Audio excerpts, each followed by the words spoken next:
2월 첫째 주일 예배에도 변함없이 예배 자리에 나오신 여러분을 환영하고 축복합니다. 이 시간에는 우리가 멈출 수 없는 일이라는 제목으로 함께 은혜를 나누겠습니다. 오늘 사무엘 선지자를 보시면 23절에서 뭐라고 말씀합니까? 우리 금방 읽었는데 저는 읽었지만 여러분은 들었죠? 23절 말씀 같이 우리 한번 읽기를 원합니다. 시작. 나는 너희를 위하여 기도하기를 쉬는 죄를 여호와 앞에 결단코 범하지 아니하고 선하고 의로운 길을 너희에게 가르칠 것인즉. 아멘. 사무엘 선지자는 오늘 누구 앞에 기도를 했습니까? 여호와 앞에 결단코 죄를 범하지 않겠다. 기도하기를 쉬는 죄를 범하지 않겠다. 라고 말하고 있습니다. 사무엘은 그러니까 기도하기를 쉬는 것은 죄다 라고 단정적으로 말하고 있습니다. 결단코 나는 여호와 앞에 죄를 범하지 않겠다. 기도하기를 쉬는 죄를 범하지 않겠다라고 말하고 있습니다. 왜 기도하는 것이 이렇게 중요한가? 인생에서 가장 중요한 일들 굉장히 많겠습니다만 그 중에서 우리가 특별히 정말 이건 놓칠 수 없다라는 것이 기도이죠. 인생에서 무엇보다도 중요한 것이 기도이다라는 거예요. 그래서 사무엘은 오늘 그렇게 말하고 있습니다. 보시면 하나님은 이 구약 성경, 사무엘상도 구약에 들어있는 거죠. 모세오경을 통해 쭉 이렇게 구약 백성들이 어떠한 삶을 살았는지를 다 보여주고 있습니다. 구약 성경 전체를 통해서 보면 인간은 이렇게 해도 저렇게 해도 어떻게 해도 너희는 안 되는 사람들이다. 안 된다라는 그런 얘기가 쭉 나오고 있습니다. 애굽에서 노예 살해를 시키죠. 사사시대에 또 사사를 세워서 통치를 합니다. 그 다음에 우리가 왕정이 시작돼서 이렇게 왕을 세워서 이렇게 했지만 결국은 실패하고 예수님이 오셨잖아요. 구약시대가 가고 신약시대 예수님이 오셔서 우리의 모든 죄를 도말해 주신 것이죠. 내가 어떤 존재인가를 깨닫고 하나님을 알아야 한다라는 것이죠. 그러니까 처음에는 예수를 안 믿으면 죄가 죄인지를 모르고 행할 때가 굉장히 많습니다. 하나님은 빛이시죠. 그런데 예수님은 하나님이셔요. 그리고 예수님이 내 안에 들어와서 자정에 계시면, 성령님으로 자정에 계시면 빛이 싹 비추면 이 어둠이 드러난단 말이죠. 그래서 처음에는 큰 바위만한 지가 보이고 그 다음에는 자갈이 보이고 이 손톱 사이로 이렇게 햇빛을 보면 미세한 먼지 같은 게 막 쫙 날아가는 것까지 다 보인다는 거예요. 예수님이 내 안에 계시고 이렇게 내가 어떤 존재라는 걸 깨닫게 된다라는 것입니다. 그래서 사도 바울이 뭐라고 말했습니까? 나는 죄인 중에 괴수다. 제일 우두머리다 이거야. 죄인 중에서도. 그죠? 자기를 깨닫는 역사가 있기를 바랍니다. 또 오늘 보시면 사무엘이 기도하게 된 계기가 나오는데 그들의 이스라엘 백성들의 진정한 왕은 하나님이심에도 불구하고 그들이 왕을 요구했기 때문에 이제 하나님은 사무엘을 통하여 말하죠. 좋다. 그러면 너희들의 요구대로 내가 왕을 세워주겠다라고 하셨습니다. 그래서 지금 사무엘이 기도하는 거예요. 진정한 왕이신 하나님이 계심에도 불구하고 너희들이 세상 나라와 똑같이 보기 좋아하는 그 왕을 달라고 해서 세웠으니 이제 너희들이 이 진정한 왕이신 하나님을 배반하지 말고 즉 돌아서지 말고 여호와를 떠나지 말라라고 떠나지 않게 해달라고 내가 너희들을 위하여 기도하겠다라는 것이 오늘 이 사무엘이 기도하는 중점이 되겠습니다. 그 백성들을 위하여 사울이 기도하겠다는 거예요. 누군가 널 위하여 기도하네. 우리 찬양도 했는데요. 기도하지요 많이. 집사님, 권사님 기도 좀 해주세요. 제가 이런 문제가 있습니다. 기도합니다. 이 중보기도 합심기도라고 하죠. 기도의 중요성을 강조하는 것은 하나님을 만나는 일이기 때문에 중요하기 때문에 그렇습니다. 그러니까 기도는 사무엘 시대나 지금이나 다를 바가 없다는 것입니다. 사람들이 하나님을 바로 알지 못해서 우상을 만들고 자기 마음대로 살아갑니다. 여러분, 하나님과 소통이 잘 돼요. 기도가 소통이죠. 우리 다른 사람과 인간관계에서도 소통이 안 되면 벽 보고 얘기한 것 같다. 뭐 그런 얘기를 하잖아요. 소통이 잘 돼야 된다. 그래서 우리가 응답을 받으시길 바랍니다. 기도하면 하나님의 역사가 나타납니다. 인류 역사는 우리가 주전주후로 또 코로나 시기를 겪어오면서 코로나 전, 코로나 이후 이렇게 보면 하는데 오늘 본문은 배경이 어디냐면 왕정이 시작되기 전과 왕정이 시작된 이후에 중간에 딱 나뉘는 과도기에 있습니다. 우리가 하나님은 우리 자녀들에게 고난을 주십니다. 때로. 그런데 그 고난을 주시지만 고난을 극복할 수 있는 견딜 만한 감당할 만한 고난을 주신다는 거예요. 사랑하는 자녀이기 때문에 아예 그냥 폭망하게 하는 게 아니고 너가 견딜 만한 만큼 고난을 준다는 거예요. 고난이 오면 기도하라는 사인이죠. 그렇죠? 우리가 고난 중에 있을 때에도 여전히 멈출 수 없는 이 두 가지가 있다라는 것입니다. 우리 공중의 여객기들이나 특히 보면 비행기가 이렇게 날아가다가 멈추질 않죠. 계속 가야 되죠. 멈추면 안 된다는 거예요. 그래서 첫째 우리가 멈출 수 없는 일이 뭔가 하면 예배하는 일이다. 예배가 뭐 여러 대상이 있겠습니다만 우리 믿는 그리스도인들은 하나님을 예배하는 일이죠. 그래서 우리가 하나님을 예배하는 일을 결단코 멈출 수가 없다라는 것입니다. 삶의 전환기에 여전히 멈추지 않아야 하는 것, 이것이 바로 여호와 하나님을 섬기는 일이다. 사실 이스라엘 백성들을 보면 그들이 왕을 구했다라는 것은 신본주의에서 인본주의로 갔다는 거예요. 그죠? 돌아서는 큰 죄를 지었습니다. 그럼에도 불구하고 하나님의 진노는 당장 임하지 않고 하나님은 그걸 허용하시죠. 왕을 세워주십니다. 너희들 뜻대로 해라. 그러나 그들이 결코 하지 말아야 할 것, 그것은 뭔가 여호와를 돌아서는 일, 여호와를 섬기는 일을 버리지 말라는 거죠. 돌아서서는 안 된다 라고 말씀하고 계십니다. 주님만 예배하는 것, 그것이 충성이고 우리가 또 다른 하나님 외에 다른 것들을 섬기면 그것은 구원이 없고 헛되고 오히려 망하는 길로 가는 것이다 라는 것입니다. 결국 이스라엘의 왕정은 6세기에 끝이 납니다. 어떻게 해도 안 되는 거예요. 그래서 백성들이 잠깐 순종하는 듯 보였다가 다시 그 길로 갑니다. 익숙한 길로. 무엇보다 자기 백성의 표는 예배하는 사람이죠. 예배입니다. 그래서 하나님은 예배를 멈추지 않는 자들은 이 하늘이 무너져도 절대로 내가 그들을 버리지 않겠다라고 말씀하고 있습니다. 과거 이스라엘이나 오늘날 불신자들 또한 많은 교인들이 마찬가지죠. 예배를 멈추는 이유가 뭔가 하면 우상의 유혹 때문에 멈추는 것입니다.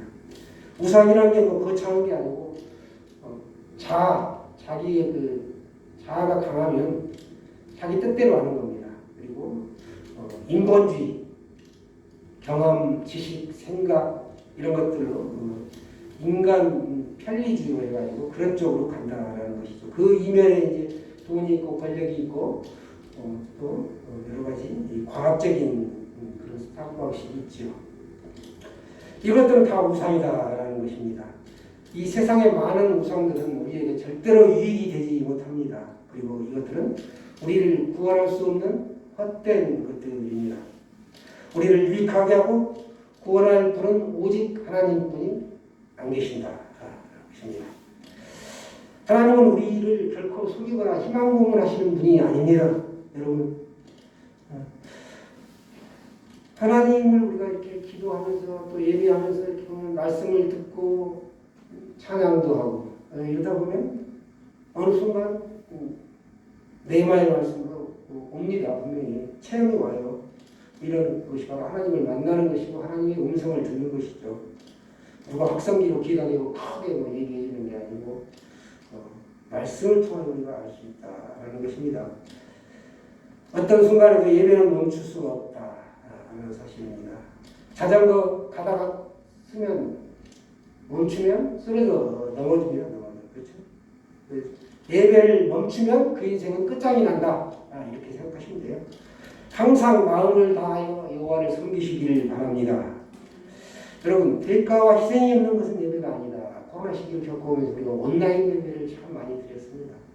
온라인 예배는 예배를 드리기 위해서 정성껏 옷을 다리고 꾸미고 차려입고 시간을 내고 이렇게 힘들게 오고 헌금을 드리고 이런 것들이 좀 간과될 수 있다는 것이죠. 얘기했잖아요, 저게. 정장 입고 앉아서 쫙 예배 드리다가 누워서 비스듬히 보다가 이제 아예 누워버린다고 앉아서 보다가 그렇게 점점점 흐트러지게 돼 있다라는 것입니다. 세상 사람들은 우상을 섬기는데도 부정탈까 봐서 지극정성을 다합니다. 목욕 제비까지 하지 않던가요?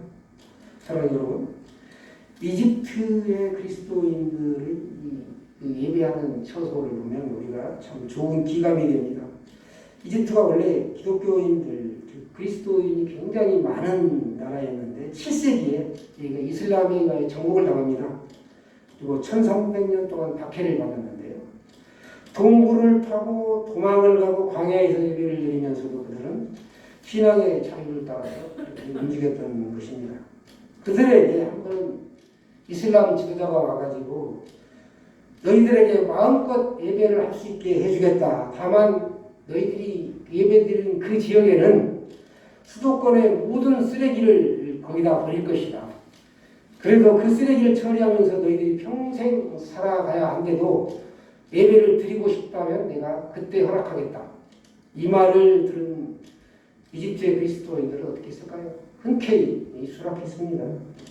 그렇게 1000년이 넘게 엄청난 박해를 받아왔지만 아직도 이집트에는 쓰레기 마을로 불리는 모카탐이라는 곳이 있는데요. 거기에 많은 교회가 또 1000만 명이 넘는 그리스도인들이 거기에 있다라는 것입니다. 거기에 세워진 동굴교회는 중동에서 아주 최대 규모를 자랑하고 아름다운 교회로 소문이 나 있습니다. 그들은 믿음을 유지해왔던 것이죠. 그들은 우상과 세상과 이슬람을 뛰어넘어 예수님의 실체를 알았기에 마음을 다하는 예배를 멈추지 않았습니다. 첫 번째가 예배의 삶이라면 두 번째 우리가 멈출 수 없는 일은 어떤 것인지 짐작이 가시죠? 기도하는 일이다. 23절 25절에 보시면 삶의 전환기에 여전히 멈추지 않아야 하는 것, 그것이 바로 하나님께 기도하는 일이다. 기도하기를 쉬는 일을 죄라고 사무엘은 명백히 감정적으로 못을 받고 있습니다. 신자가 기도를 멈춘다? 이거는 하나님 없이, 하나님의 도움 없이도 내가 살 수 있다라는 교만이고, 또 하나는 자기가 하나님 노릇을 대신하겠다라는 것입니다. 그래서 죄가 되는 것이죠. 기도와 설하고 의로운 길에서 끝내 벗어나 악을 행하면 모두 멸망으로 간다라고 오늘 말씀하고 있습니다. 우리 숨쉬기를 멈추면 병과 죽음이 오죠. 그렇듯이 영혼의 호흡인 이 기도를 멈추면 영혼이 죽고 모든 일들은 엉망진창이 되고 맙니다. 우리가 마주하는 이 악의 현상과 사람들을 위해 기도를 멈추지 말아야 하는 이유가 바로 그거라는 거죠. 기도해도 잘 이루어지지 않던데요. 혹자는 이렇게 말씀하시는 분들이 계세요. 그렇죠. 기도해도 안 이루어지는 일들이 참 많죠. 지난주에 산을 옮기는 믿음에서 그 산 같은 많은 문제들을 어떻게 내가 하나님의 도움을 하나님께 토설하고 옮겨버릴 것인가를 말씀드렸습니다. 내가 옮기는 것 같지만 내가 옮기는 게 아니고 하나님의 말씀에 의하여 인도함을 받는 거죠. 그러나 우리가 기도하면 하나님은 들으신다라는 것을 기억하셔야 돼요. 마치 아빠하고 어린 자녀가 장난감 가게를 지나가거나 아니면 다른 데 있을지라도 아빠한테 아빠 나 이 장난감 사주세요 하면 하나님은 들으신다라는 거예요. 기도를 들으셔요. 그런데 장난감을 사줄 것인가 말 것인가는 하나님께 달려있다. 아버지께 달려있다. 그 아빠에게 달려있는 것처럼 우리가 기도하면 하나님은 들으시는데 그 기도를 지금 즉시 응답해 줄 건가, 애쓰냐 노냐 기다리라고 할 것이냐, 이 세 가지 중에 무응답도 응답이다. 얘기 들어보셨죠? 그래서 그 세 가지 중에 하나를 우리가 받게 된다. 이것이 바로 응답이죠. 그 주체적인 것은 바로 하나님께 달려있다. 기도의 응답은 여호와 하나님께 있다. 라는 것입니다. 여러분, 남편이 또 아내가 자식이 무던히도 속을 썩힐 수 있습니다. 이 고난을 어떻게 우리가 통과해야 합니까? 기도로 하나님께 뜻을 묻고 믿음으로 이 하나님의 뜻을 묻고 돌파해야 된다는 것이죠. 그 과정에 인내가 필요하죠. 터널을 보시면 반드시 한쪽 진입이 있으면 나오는 출구가 있습니다. 이 터널의 끝은 반드시 있다라는 사실을 믿으십시오. 우리가 기쁠 때, 즐거울 때, 기뻐할 수 있는 거는 누구라도 할 수 있는 거죠. 좋은 일 있을 때. 그러나 나에게 고난의 때에 내가 즐거워하며 기도로 승리할 수 있다는 것, 그거는 오직 믿음만이 그걸 가능하게 한다라는 것입니다. 믿음이 필요합니다. 미국의 실제로 노스캐롤라이나에 있는 그 아우니치 선교회라고 있는데요. 거기서 예배를 드리고 있는데 한 남자가 중간에 들어와서 손에 자동소총이 들려져 있었는데 막 뚝뚝 걸어서 계속 오는 겁니다. 강단에 서 있는 목사님 앞에까지 와가지고 이렇게 빤히 쳐다보는 겁니다. 그때 목사님이 형제님 제가 무엇을 도와드릴까요? 라고 이렇게 말하니까 그가 저를 위해 기도해 주십시오 했다는 거예요. 온 성도가 안에서 다 함께 눈물로 기도하고 그 사람을 위하여, 그 영혼을 위하여 이렇게 했다는 거예요. 나중에 경찰이 출동해서 왔는데 이 사람이 죄가 없이 됐어요. 보통 무기를 소지하고 그렇게 들어오면 그건 굉장히 위협적인 존재이기 때문에 불법 무기를 소지했다는 것만으로도 죄가 되죠. 그런데 그는 그렇지 않았습니다. 얼마나 그 남자의 죄명을 굳이 따지자면 도움 요청이라고 이렇게 제목을 이렇게 처리돼가지고 정신과 처리를 받고 또 교회 정식 성도가 되었다고 합니다. 나중에. 그래서 그가 강조했던 것, 또 그 목사님이 강조했던 것이 바로 이 기도를 멈추지 않는 것이었죠. 누군가 당신을 위해 기도하고 있다는 것, 그 참 행복한 일입니다. 그 사람이 나를 얼마나 생각하고 있는가, 이걸 확인하려면 그 사람이 나를 위하여 기도하고 있는가, 얼마만큼 하고 있는가, 그걸 보면 알 수 있다는 거예요. 세상에는 보면 수많은 노하우들이 있습니다. 이렇게 하면 좋고 저렇게 하면 좋고. 그러나 정작 도움이 필요할 때 내가 어디로 가야 되는지 노웨어는 없다라고 말들을 합니다. 우리의 답은 교회에 있습니다. 살면서 무슨 일이 있어도 우리가 교회를 떠나지 마시길 바랍니다. 예수 그리스도에 싫으면 다른 교회 가면 됩니다. 사실은. 그러나 아예 믿음을 저버리지 말라는 거예요. 그게 중요하죠. 그리스도인들에게 가장 중요한 것은 평범한 일상에서 주님을 따르는 것이다 라고 합니다. 매주 주일 예배를 드리고 말씀과 기도 생활, 또 세상의 문화를 쫓지 않기 위해 자신에서 내적인 싸움을 싸우죠. 우리 실생활에서 이런 것들을 지킨다고 해가지고 눈에 보이는 어떤 큰 이득이 생기는 것도 아니고 안 지켜도 그만이라고 생각할 수 있습니다. 그러나 이런 평범해 보이고 가치 없어 보이고 그냥 안 해도 상관없다고 생각되는 것들을 하는 것, 그것이 내 모든 시간의 중심이 하나님께 있다라는 고백이 된다는 것입니다. 특히나 예배를 통한 말씀과 기도는 내 삶의 기준이 주님께 있다, 주님 앞에 두었다라는 것입니다. 세상의 문화를 쫓지 않는 것, 이 세상에서 불편하더라도 거룩한 삶을 살기 위한 몸부림, 애씀, 이런 게 필요하다는 것입니다. 그렇게 평범해 보이는 예배나 말씀과 기도의 삶을 통해서도 하나님은 역사하십니다. 나의 평범한 잠깐의 합심기도, 또 작은 헌금이 누군가를 살리는 일을 한다라는 것입니다. 그것이 뭐예요? 하나님의 역사가 이루어지는 것이죠. 우리의 평범한 신앙의 삶이 하나님이 역사하시는 위대한 일로 바뀐다라는 것을 꼭 좀 기억했으면 좋겠습니다. 다시 말씀을 정리하면 우리가 멈출 수 없는 일이 두 가지가 있는데, 첫째는 하나님을 얘기하는 것이다 라는 것이죠. 모든 상황은 하나님이 책임져 주신다 라는 거예요. 둘째는 우리가 멈출 수 없는 일은 기도하는 일이다. 예배, 기도. 어떤 순간에도 우리가 숨을 멈추면 살 수 없죠. 기도를 멈추지 말아야 합니다. 하나님께서 그 사람을 반드시 도와주시기 때문에 그렇습니다. 저와 여러분이 주님 안에서 복된 삶을 누리시기를 축원합니다.